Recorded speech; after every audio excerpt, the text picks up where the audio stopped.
I've sanded all of the sub-roadbed plaster cloth with my homemade sanding blocks and some 60 grit sandpaper. And once you sand to a certain point, the cloth and the plaster cloth wants to ball up a little bit, and I don't want to go any further than that. So once I reach that point, I'll start applying spackle to get the surface smooth. Once the spackle dries, I can sand it out and have a great surface for my Cork Roadbed. I have spackling applied to all of the sub-roadbed, and when applying the spackle, I try to get it as smooth as possible. I find that if I have a good smooth surface to begin with, it's easier to sand it and get it smooth using the sanding blocks.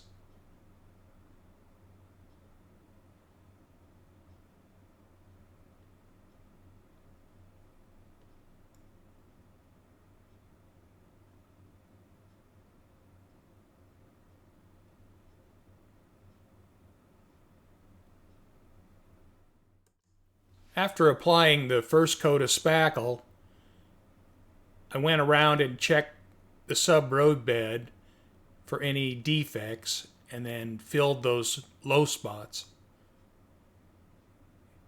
And I'll give this a day or so to dry.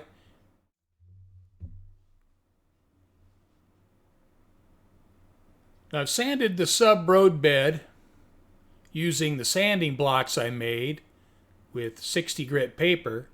And so what I do is I just glide the blocks across the spackle. I don't push down on the block too hard. I let the flat surface of the block and the coarse grit of the paper cut the spackle and give me a flat surface. And this is a nice and smooth sub-roadbed.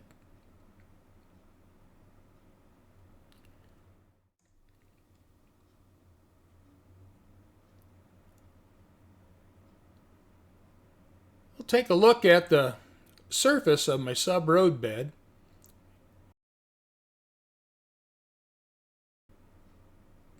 The surface is just really smooth. I think this is going to give me a really nice sub-roadbed surface for laying my cork on.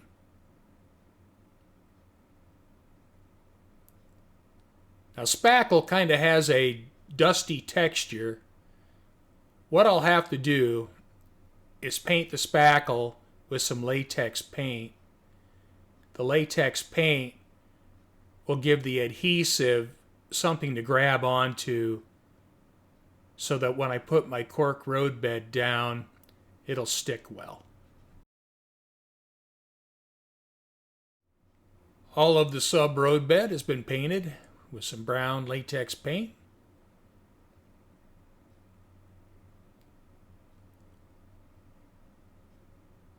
All of the remaining area that didn't have Cork Roadbed before is now ready to have Cork Roadbed installed.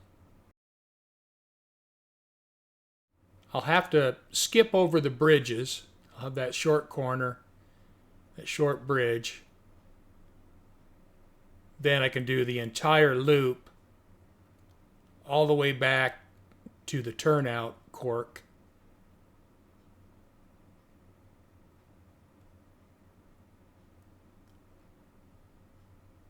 Up to the lift out section. Now I've countersunk the holes in the fascia and put the screws in, filled in any holes in the MDF. In a couple days, I'll scuff off that spackle and get a nice surface for painting. I'll put a coat of black paint in there and also finish painting the MDF on the lift out section.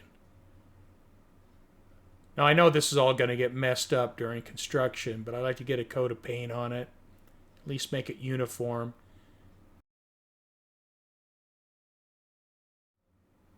Here I'm laying down a piece of cork roadbed. I'm just pinning it in place.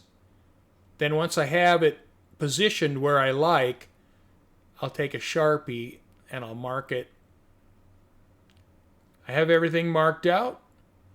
You can see how smooth that sub roadbed is. There's a center mark, inside mark, outside mark. I'll apply adhesive between those two marks. Try to get the adhesive thin enough where I can see the Sharpie marks through the adhesive. That way I can put the cork roadbed down exactly where I want it. Here I have all the pieces of cork roadbed. I sanded the edges. This big old pile of cork roadbed is ready to be installed. I'll pick up where I left off. Get my adhesive down. When gluing down the cork roadbed, I first lay down a single piece of roadbed, and that at the end of the roadbed I mark it. When applying my adhesive, I'll apply adhesive to that mark.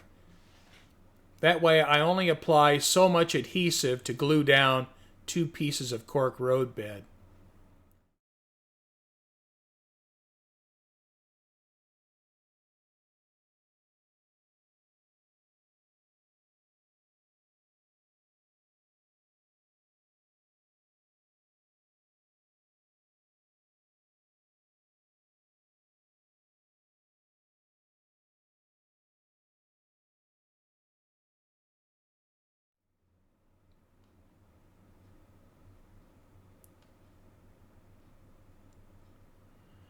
Now when pinning down the cork roadbed, I try to be sure that I don't have any bubbles underneath it, and I have it nice and flat on the sub roadbed, and all the cork is down in the adhesive.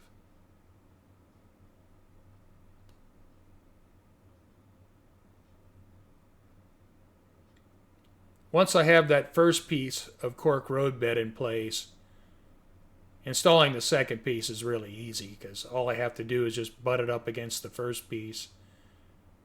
Make sure I have it flat, and then just pin it in place.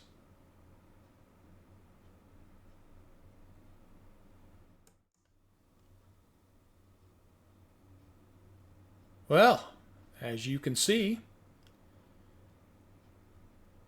I have all the cork roadbed installed.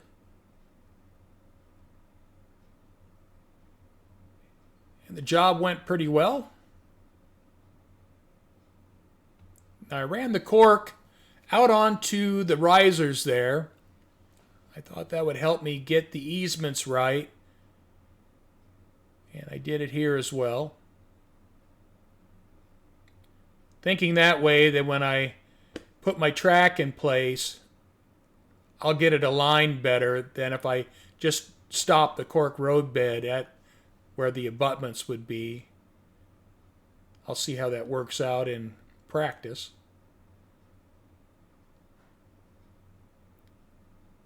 I'll let the cork roadbed dry overnight. Afterwards, I'll give it a good sanding. And I want to take my digital level and make sure I have the level side to side within that 0.35 degree number that I've been using on the layout. And if it's outside that number, I'll want to sand until I have it inside that 0.35 degree number. I made up these blocks, and I believe this is oak. I glued these 2 pieces together with tight bond. What I want to do is install these at the end of the benchwork, also on the lift out section. Now I'm gluing these blocks in place. You can see where I've cut out to fit the block. The blocks are notched like that because finding hardwood pieces at my home improvement store.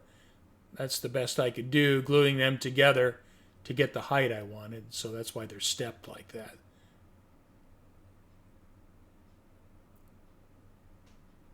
You can see sliding this square up against the hardwood block that I have a bit of sanding to do to get the height level with the cork roadbed. I have the cork roadbed in place on the lift out section.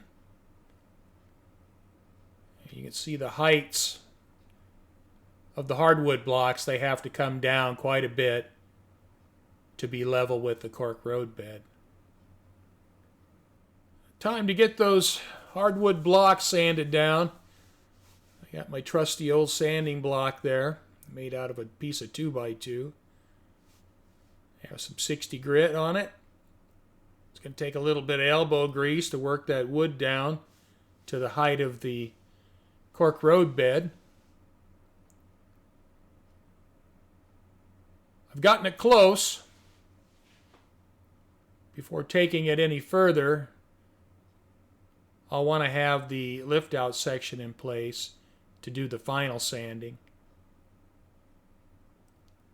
I set this ruler across there and I have it flat. I have it plenty flat. It's within just a couple of thousandths of being perfect. So I'm going to go ahead and go with that. On this side, I think that's in good shape. Over on this side, I have a little bit more of an issue with the lift out section. I have a bit of a dip in the cork roadbed. I think I'm going to be okay with that. I'll keep an eye on it when I lay my track. And you can see I have maybe 10 thousandths of a gap there. It's not a big gap, but there is a little bit of a gap there. So I think I have the lift out section just about ready to put track across it and think about how I want to secure the track to the hardwood. Well, thank you for watching. I think I'll end this one here. And I hope you come back and join me again.